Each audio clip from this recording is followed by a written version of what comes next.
Muy buenos días, alumnos del Colegio San Francisco 33. Una vez más les saluda su docente, Jaime León Martel.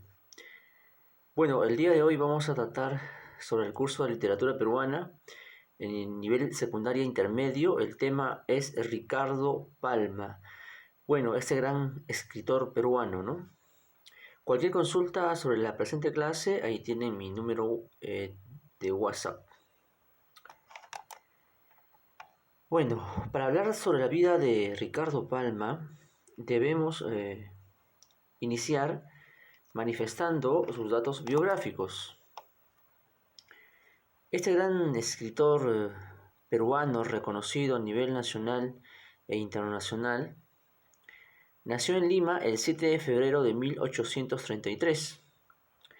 Existe una teoría que señala que nació en Apurímac, en la sierra peruana, pero la mayoría de referencias señala que nació en Lima. Falleció el 6 de octubre de 1919 en Miraflores, Lima, donde queda su casa que es visitada inclusive hasta el día de hoy. ¿Quién fue Ricardo Palma? Pues fue un escritor romántico, costumbrista, tradicionalista, periodista y político. Un hombre muy culto, ¿no? Muy versado. Es reconocido Ricardo Palma por sus famosos relatos cortos de ficción histórica. Escribió varias obras Ricardo Palma, pero la más reconocida de todas ellas son las famosas Tradiciones peruanas, que se publicó en 5 volúmenes en épocas distintas y que entre ellas abarcan una cantidad importante de relatos que hasta el día de hoy han llegado a nosotros y que debemos leerlos, porque ahí se narra la historia de nuestro país, el pensamiento, la idiosincrasia, la sociología de nuestro país de aquel entonces, ¿no? Del Perú virreinal, más que todo. Bueno, Ricardo Palma abarcó varios géneros literarios, entre ellos la poesía, la novela, la drama, la sátira, la crítica, las crónicas y el ensayo. En realidad ha recorrido muchos géneros literarios en su vida literaria. Tuvo 8 hijos Ricardo Palma, pero dentro de los 8 hubieron 2 que sobresalieron: Clemente Palma y Angélica Palma. Clemente Palma, por ejemplo, es reconocido por sus famosos cuentos malévolos. Heredó de alguna manera la pluma literaria de su padre, ¿no? En 1883 sucede un hecho anecdótico y digno de resaltarlo. Ricardo Palma fue nombrado director de la Biblioteca Nacional del Perú. En aquel entonces nuestro país sufría la invasión de Chile. Recordando un poco de historia, Chile cuando incursionó, invadió nuestro país, pues sembró el caos, el pánico y el terror. A su paso mataban mujeres, niños, quemaban, saqueaban, robaban. Por ejemplo, los invasores chilenos hicieron un acto reprochable: quemaron la Biblioteca Nacional de aquel entonces, en el que se consumieron muchos libros de valor científico, de valor histórico, de valor cultural y literario. Y justo en estos momentos es que fue nombrado Ricardo Palma como director de esta Biblioteca Nacional desaparecida, quemada en cenizas. Y Ricardo Palma tiene la tarea noble, digna, de reconstruir como el ave fénix esta biblioteca, de hacerla renacer. Y es así que se le ocurre la brillante idea de recolectar libros. Como era un personaje conocido, renombrado, pues recurre a sus amigos en el extranjero y en nuestro país. Y de esa manera logra recolectar una cantidad considerable de libros y logra resucitar la Biblioteca Nacional. Es por ello que se le conoce con el apelativo del bibliotecario mendigo, apelativo con el cual es reconocido hasta el día de hoy, ¿no? Pero debemos saber por qué se le dice el bibliotecario mendigo a Ricardo Palma. Bueno, vamos a narrar, a leer una de sus grandes obras de Ricardo Palma, que está incluida en estas famosas tradiciones peruanas, que es su obra cumbre, ¿no? Su máxima obra. Particularmente a mí me llama la atención este pequeño relato, este breve relato, pues tiene un contenido y nos deja una lección de vida, más que todo. Bueno, esta lectura se titula Al pie de la letra. Se las voy a ir narrando y de paso explicando algunas situaciones o temas que contiene este relato para mayor entendimiento de parte de ustedes, queridos alumnos. Y bueno, comenzamos. Dice así: el capitán Paiva, el personaje, el protagonista principal de este relato, era un indio cusqueño de casi gigantesca estatura, o sea, era enorme, era muy alto, muy vigoroso. Distinguíase por lo hercúleo de su fuerza, por su bravura en el campo de batalla, por su disciplina cuartelera, pues era un soldado el capitán Paiva, y sobre todo por la pobreza de su meollo. Meollo es un término culto para referirse al seso y de manera metafórica para referirse al cerebro, ¿no? Cuando refiere Palma pobreza de su meollo, quiere decir que, bueno, no tenía una inteligencia vasta el capitán Paiva, ¿no? Carecía de ella. Para con él las metáforas estuvieron siempre de más. Recordemos que el lenguaje metafórico se contrapone con el lenguaje literal. El lenguaje literal es tal y cual se escribe o se dice, y el lenguaje metafórico es un lenguaje que hay que entender, que hay que comprender. Repito, para con él las metáforas estuvieron siempre de más, y todo lo entendía ad pedem litere. La frase ad pedem litere significa en español al pie de la letra. Es una frase, es un latinazo, es una frase en latín, el idioma de los romanos, del Imperio Romano. Era gran amigote de mi padre. Aquí señala cierta relación entre el escritor Ricardo Palma y el capitán Paiva. Y este me contó, o sea, el padre de Ricardo Palma le contó, cuando yo estaba en la edad de destete, o sea, cuando ya se le había quitado se le había desmamantado, el capitán Paiva desempeñó conmigo en ocasiones el cargo de niñera, o sea, lo cargaba cuando era bebé Ricardo Palma. El robusto militar tenía pasión por acariciar mamones. Era hombre muy bueno. Tener fama de tal suele ser una desdicha. Cuando se dice de un hombre, fulano es muy bueno, todos traducen que ese fulano es un posma, o sea, una persona lenta. Posma significa lentitud.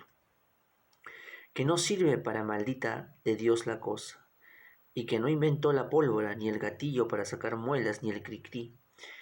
Quiere decir que no era sobresaliente, que no había inventado nada el capitán Paiva. Mi abuela decía, la oración del Padre Nuestro es muy buena, no puede ser mejor, pero no sirve para la consagración en la misa. Al decir esto, Palma manifiesta de que Paiva había nacido para algo, pero no para otras cosas. A varios de sus compañeros de armas he oído referir que el capitán Paiva Lanza en Ristre era un verdadero centauro. Lanza en Ristre es una terminología culta, ¿no? Que señala a aquellos guerreros medievales que peleaban en lanza y que tenían un objeto metálico que es llamado ristre, en el cual empuñaban la lanza para que puedas poder sostenerla.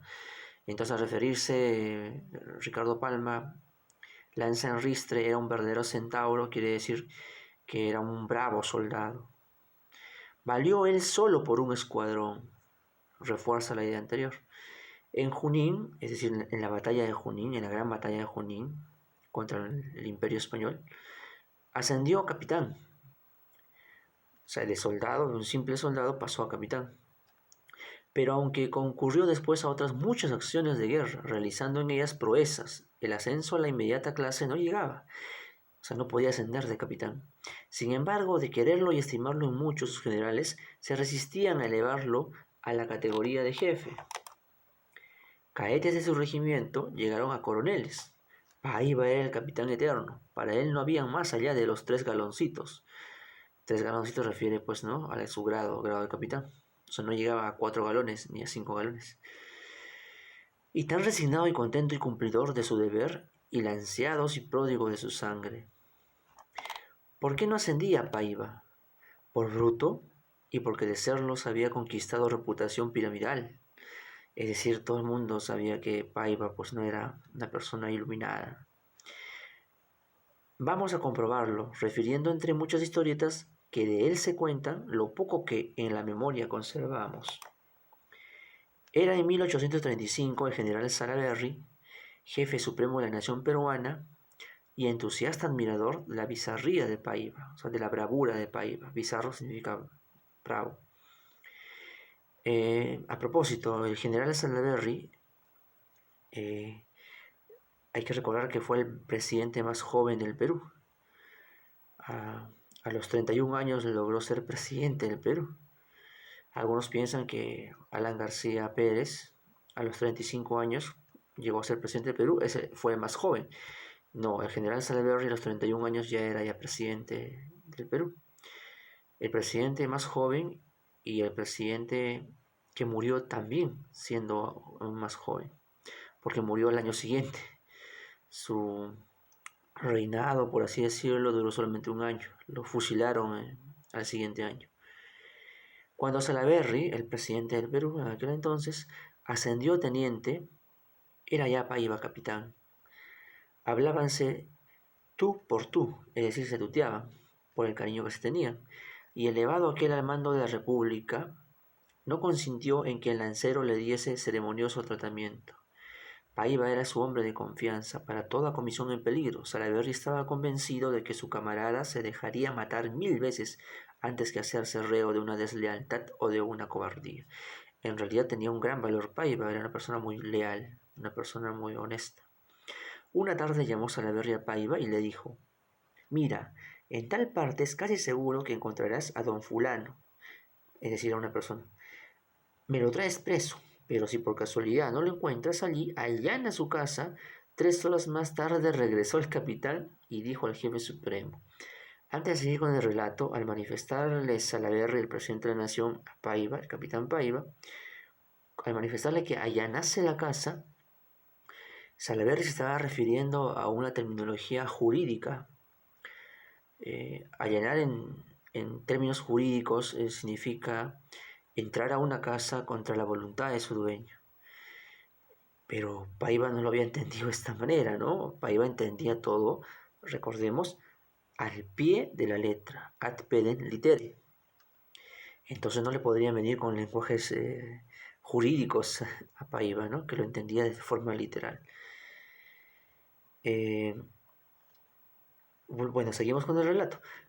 Paiva le dijo a Salaverry: la orden queda cumplida en toda regla. No encontré a ese sujeto donde me dijiste, pero su casa la dejé tan llana como la palma de mi mano, y se puede sembrar sal sobre el terreno. No hay pared en pie. Bueno, Paiva había entendido el único lenguaje de allanar, del verbo allanar, que significa dejar llano una cosa. Y bueno, es lo que había hecho. Había tumbado la cosa de tal manera que la había dejado muy llanita, muy plana. Al lancero se le había ordenado allanar la casa, y como él no entendía de dibujos ni de floreos lingüísticos, cumplió al pie de la letra. Salaverry, para esconder la risa que le retozaba, volvió la espalda murmurando: pedazo de bruto. Tenía Salaverry por asistente a un soldado conocido como el apodo de Cuculí, regular rapista cuya navaja fiaba su barba al general. Cuculí era un mozo limeño nacido en el mismo barrio y en el mismo año que don Felipe Santiago Salaverry.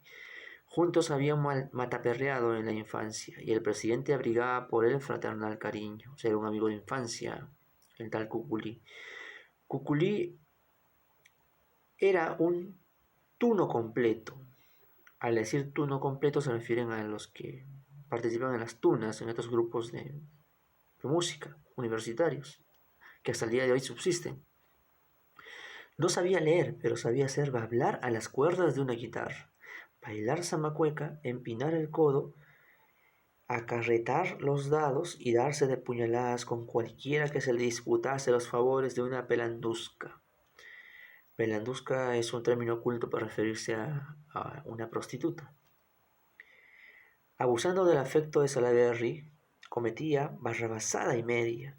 Llegaban las quejas al presidente, y éste unas veces enviaba a su barberillo arrestado a un cuartel, o lo plantaba en cepo de ballesteros, o le arrimaba un pie de paliza. O sea, le llamaba la atención.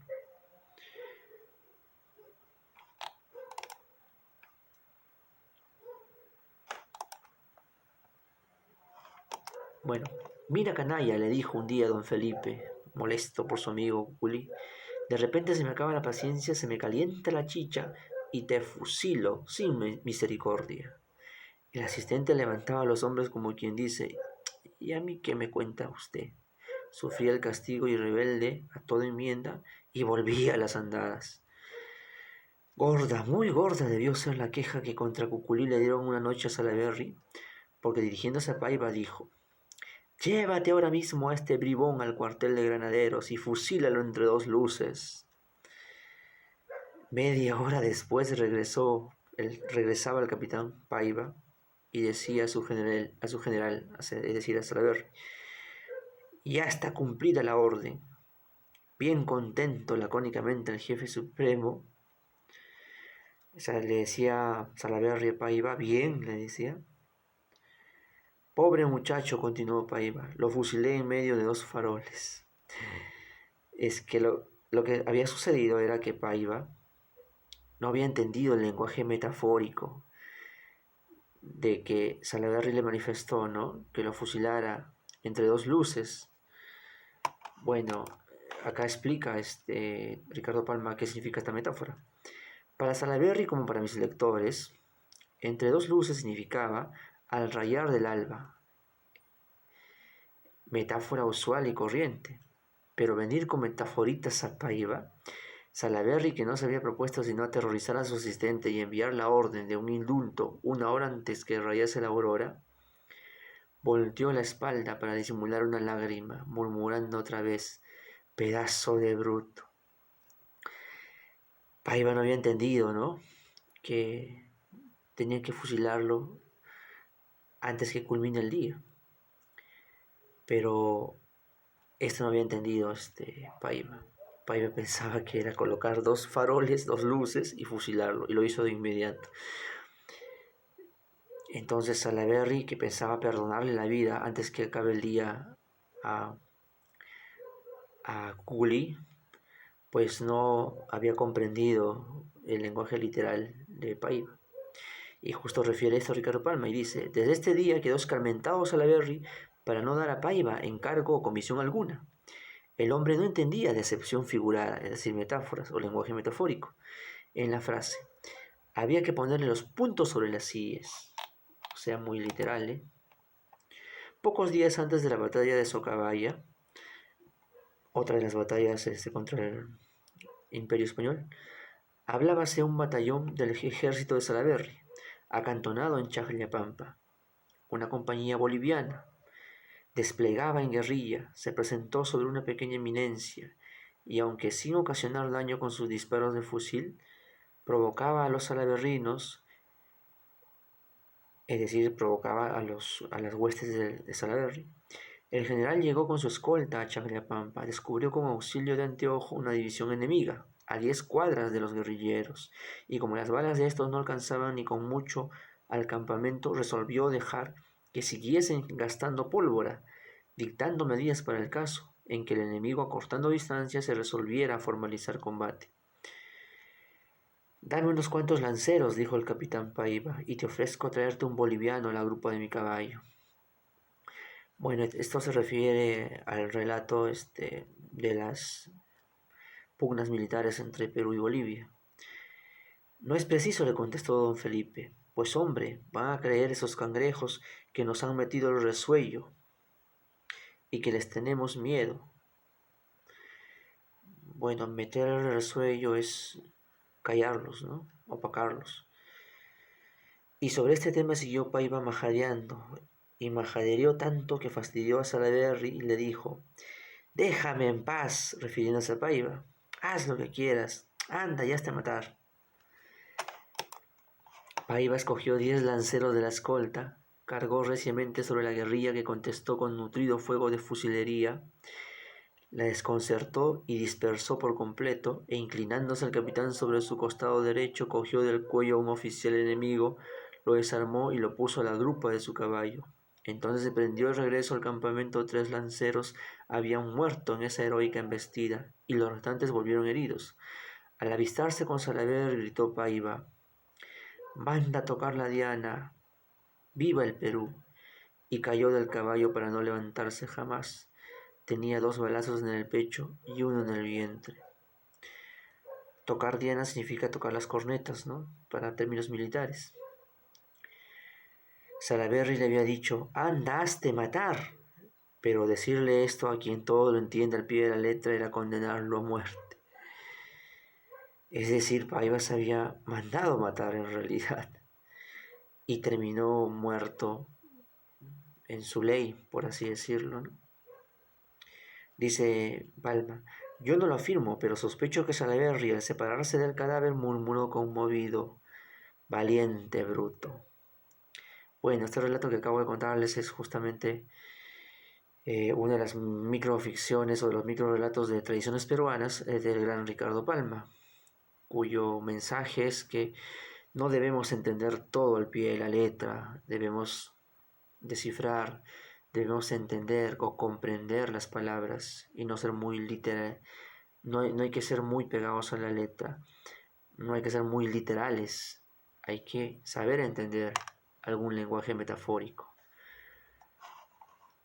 Bueno, estimados alumnos, llegando ya casi al final de la clase, les dejo como tarea lo siguiente. Escriban 4 datos sobre la biografía de Ricardo Palma, que los he manifestado al inicio de la clase. Una segunda tarea es por qué le decían el bibliotecario mendigo, que también lo he manifestado. Y tercero es que busquen el significado de los términos citados abajo y crear oraciones utilizando dichos términos. Yo con esto quiero que ustedes incorporen en su léxico nuevos términos, ocultismos, los que ha utilizado Ricardo Palma en esta presente lectura, como meollo, posma, pelandusca y diana o dianas en plural. Y por último, ¿cuál es la lección que se obtiene de la lectura? El sargento Paiva. Bueno, estimados alumnos, eso es todo por el día de hoy y nos vemos en otra clase. Hasta luego.